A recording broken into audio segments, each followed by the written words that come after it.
Saya waktu ngurusin saya mau foto-foto, saya nggak mau bawa SIM-nya. Ya, jadi kalau umpamanya ditanya sama Pak Polisi apakah saya punya SIM, saya tunjukin fotonya aja. Waktu pernah ngurusin.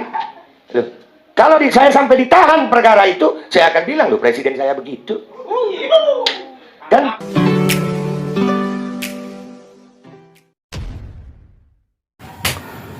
Assalamualaikum warahmatullahi wabarakatuh. Kembali berjumpa dengan saya di channel Gagasan Progresif 79. Sahabat sebangsa dan setanah air dimana saja Anda berada.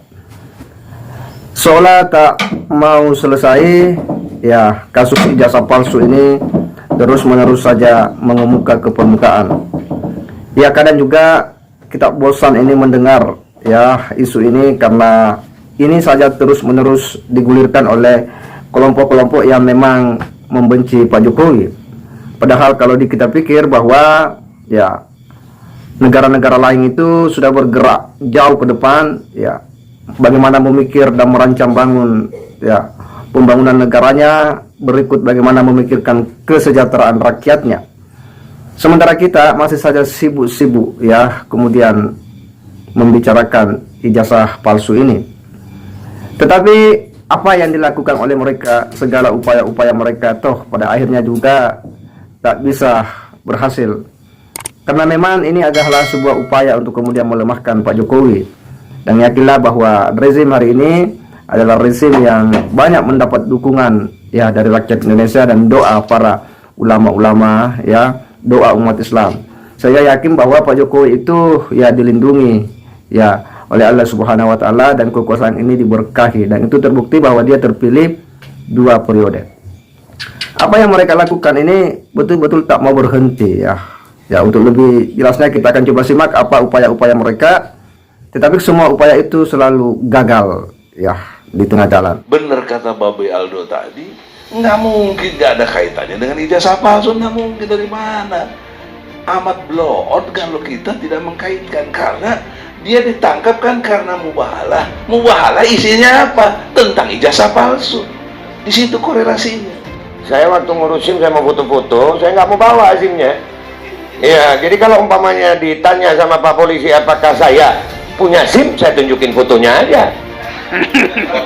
Waktu pernah ngurusin.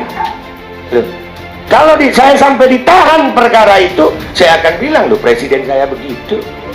Orang-orang kayak Gus Nur, Pak Bambang Tri, dan Bang Egy gitu kan, ini kan sebenarnya orang-orang yang DPR tanda petik tapi nggak dibayar gitu loh. Jadi melakukan tugas check and balance-nya gitu kan, sebagai wakil representasi dari rakyat gitu kan, ya bukan cuma stempel gitu loh. Kita takut dengan harimau mendekat atau menjauh dari harimau, takut dengan ular berbisa kita mendekat atau menjauh dari ular berbisa. Tapi kalau kita takut kepada Allah, mendekat atau makin jauh? Justru mendekat. Dan ini saya ingatkan kepada ulama siapapun, takutlah kepada Allah, mendekatlah kepada Allah, jangan pernah takut kepada penguasa siapapun itu. Takbir. Bahaya sekali kalau kita misalnya dalam konteks Bambang Tri ini tiba-tiba presiden dianggap golongan. Bahaya sekali. Suku bukan, ya kan? Agama bukan, ras bukan, golongan. Dia adalah the President of Republic of Indonesia. Karena itu tidak bisa masuk dalam konteks penyebaran kebencian yang berbasis. Malum saya lulusan SMA bang, tapi saya nggak ngaku lulusan UGM juga, nggak, emang lulusan SMA. Itu nggak perlu ngaku lulusan UGM gitu kan. Tapi pernah kuliah. Pernah, walaupun DO bang. Iya, jadi Jujur, iya. masih bisa nyalon presiden kan minimal SMA. Naudzubillah min dzalik. Iya, enggak. Iya, naudzubillah. Babak. DO itu klarifikasi, bukan karena bodoh. DO itu karena memang nggak mau kuliah. Bukan, mukul dosen waktu itu bang. Iya, karena rasis sebenarnya. Jadi sebut gila ternyata di masa depan termasuk orang-orang yang hebat. Contoh Nabi Nuh alaihissalam dikatakan gila bangun kapal di atas gunung. Nabi Musa alaihissalam dikatakan gila di saat dia berani menasihati Fir'aun. Bahkan Ar-Rasul sallallahu alaihi wasallam juga dikatakan gila sampai dibantu sama Allah, dibela sama Allah. Wa ma sahibaka bimajnun. Tidaklah temanmu ini majnun. Gila. Enggak, Nabi Muhammad enggak gila. Hanya saja orang-orang tidak memahami itu. Dan kalau saya ngelihat Pak Bambang Tri enggak gila. Karena dia berbicara sistematis, runut. Dan dia hafal loh nama-nama itu. Dan dia nggak podcast cuma sama Gus Nur. Banyak dia podcast, dan nama-nama itu saya perhatikan dia tiap nyebut nggak kepleset satu nama. Benar, artinya yang disampaikan oleh Bambang Tri ini layak diujikan di pengadilan. Sangat layak. Sayangnya pihak lawan itu minta maaf nih. Saya ngelihatnya Bang Egy nggak gentle gitu. Iya. Pihak lawan nggak gentle. Kenapa saya bilang nggak gentle? Simple bener kata Bang Refli. Analoginya begini Bang. Kita lagi naik mobil, terus kita ngelanggar lampu lalu lintas, ditanya SIM sama polisi nih. SIM mana?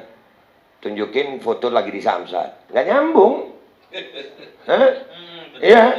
SIM mana? Oh, saya pernah ke Samsat. Telepon orang Samsat coba. Saya pernah ke sana. Ini fotonya. Samsatnya bikin konferensi pers. Loh, yang ditanya SIM Bapak, nggak usah ribet. Iya, tinggal nunjukin. Atau mungkin dia mau masuk satu ruangan yang perlu KTP. Ditanya, KTP mana? Saya pernah ke Dukcapil. Tuh teman-teman saya di Dukcapil pernah tuh. Loh, Bapak ini diminta KTP, mana KTP? Nah, makanya saya sekarang mau nyoba tuh Bang Egy. Saya waktu ngurus SIM, saya mau foto-foto, saya nggak mau bawa SIM-nya. Iya, jadi kalau umpamanya ditanya sama Pak Polisi apakah saya punya SIM, saya tunjukin fotonya aja. Waktu pernah ngurus SIM. Loh, kalau saya sampai ditahan perkara itu, saya akan bilang, loh presiden saya begitu.